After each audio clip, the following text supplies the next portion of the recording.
آج کل ہر گھر کے اندر یہی مسائل ہیں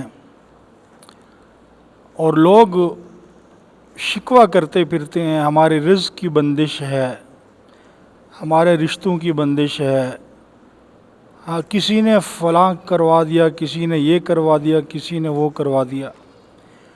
اللہ کے بندے، رزق کسی کا کوئی نہیں روک سکتا، کوئی کسی کو بیمار نہیں کر سکتا، کوئی کسی کے اوپر بندش نہیں کروا سکتا۔ عزت اور ذلت اللہ کے ہاتھ میں ہے، صحت اور بیماری اللہ کے ہاتھ میں ہے، تکلیف اور خوشی اللہ کے ہاتھ میں ہے۔ یہ صرف اپنے ذہن کو سمجھانے والی بات ہے۔ اگر ہمارا رجوع اللہ کی طرف ہو، اعمال کی طرف ہو، تو یہ ساری پریشانیاں ختم ہو جائیں گی۔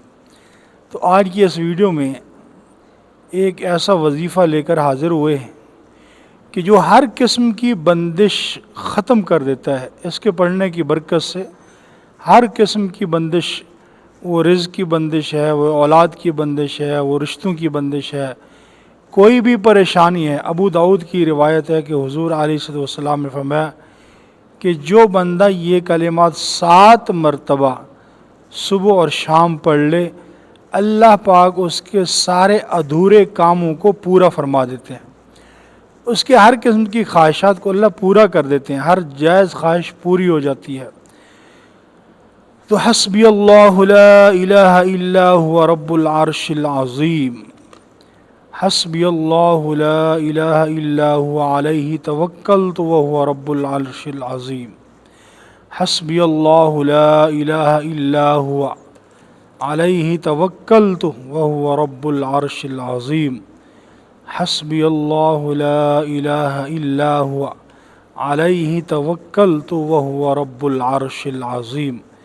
یہ 7 مرتبہ صبح کی نماز کے بعد پڑھنا ہے اور 7 مرتبہ عشاء کی نماز کے بعد پڑھنا ہے۔ تو اللہ تعالیٰ اس کی برکت سے ہر قسم کی بندشیں ختم فرما دیتے ہیں اور ہر قسم کی تکلیفوں سے، پریشانیوں سے اللہ نجات عطا فرما دیتے ہیں۔